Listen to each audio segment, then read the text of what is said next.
Here we go again. It's kind of chilly outside there, a little windy and cold, and kind of a mixed bag out there for a while. I thought I'd get back on here. You know, the other day I talked a few things about Christians in court, but today I wanted to talk a little more about something else.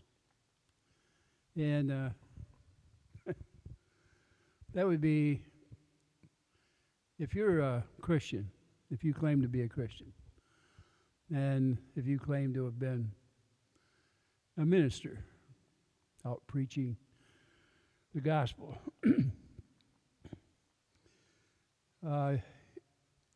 you would think that a person like that would be following the commandments of the Lord. But it isn't always so. And there's plenty of instances. I looked in the Bible because before I got in here, I thought, you know, this is kind of touchy ground. Here in the United States, about half the people end up being divorced. In the Bible, if you look at it, there are instances where the sanction of marriage can be dissolved. So, and that part gave rise to a lot more divorces. People look at it and thinks it gives them free rein to get a divorce, and that's not necessarily true. I mean, it does happen, and I think all of us have seen somebody that really shouldn't have been married. The marriage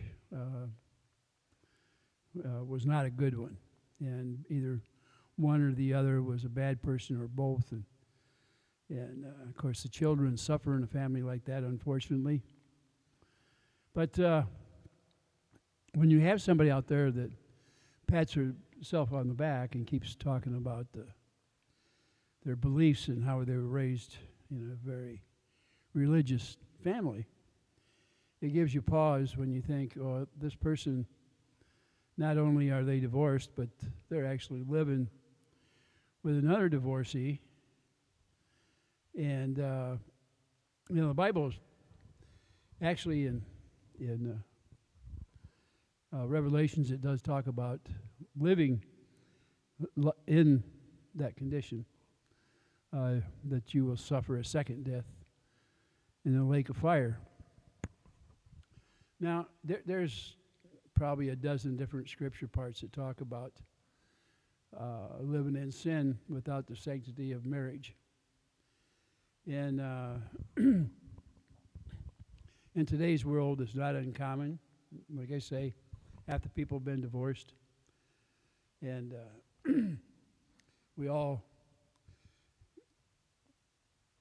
there's none of us that don't sin in one way or the other. And like I say, I'm trying to be careful about how I bring all this about. I just was explaining something that if a person is extremely devout Christian, as they claim to be, and then they take some of the strongest commandments of the Bible or the strongest words of the Bible and violate the Lord's commandments, then there's a problem with them. Okay, so and like I say, none of us are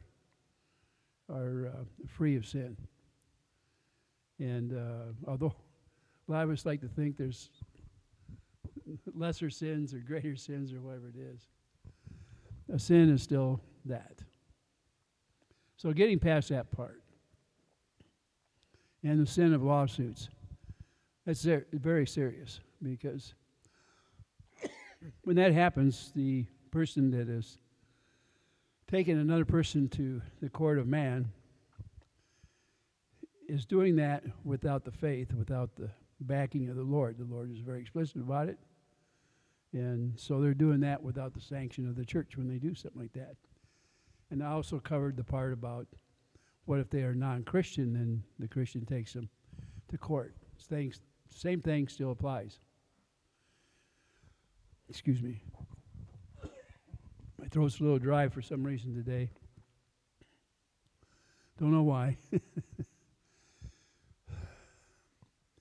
You know, I hate to put pressure on people and bringing the Lord in on it, because I don't know what brings them to commit the different sins. I don't. Only the Lord does. And obviously, it's not up to me to judge. And the Lord pretty much draws that out too.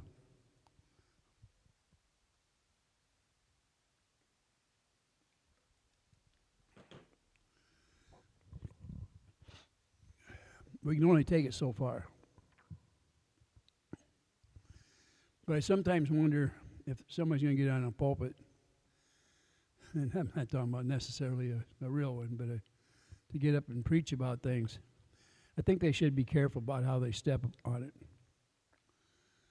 I don't want to talk too much more about it. I think I expressed my views about the court actions and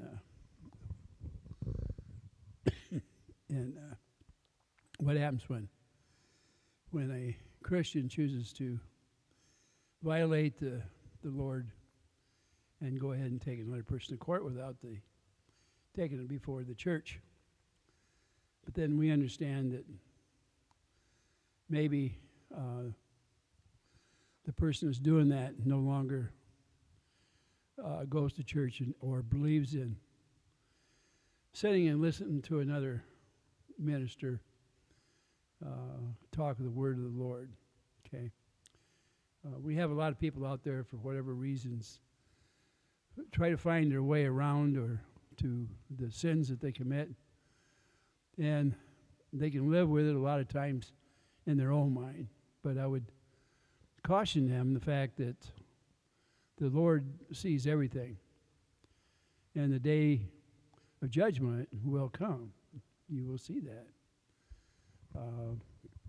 Some of the sins are very serious as far as the way the Bible looks at them. All right, what can we do now to go on to something a little better?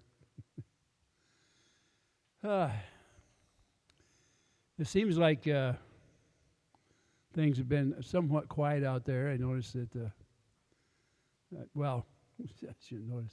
I haven't really run around to individual videos. Number one, I haven't had the time. And number two, it seems like it's the same old rhetoric. And I still have a few that come over to my channel and love to pick things apart. And some of them even decide to tell me about what a Christian does and how I don't fit the picture. Well,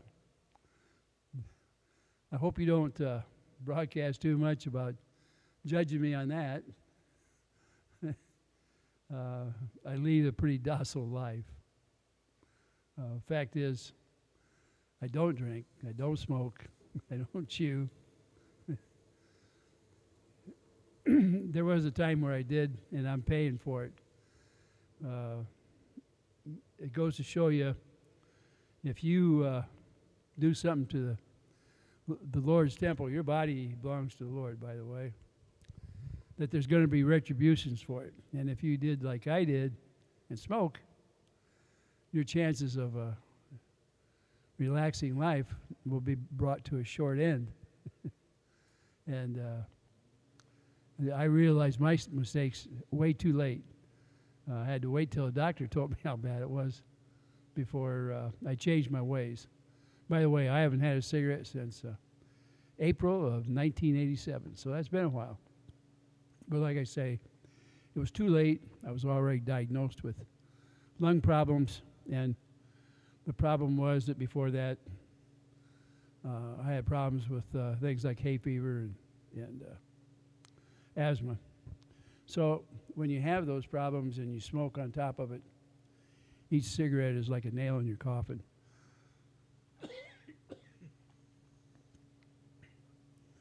And as you get older, you have good days and bad days, and you rejoice when you can get up and walk around and do things. There's other days where you really can't do a whole lot. It might be because of the weather, the atmosphere outside. If it's high humidity, I have an awful time. Extra high temperatures or extra cold temperatures, either one of them affect me.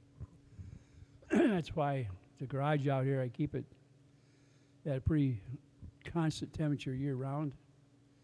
And out here, I can get around with no problem. And our house is kept at a certain temperature year-round as well. And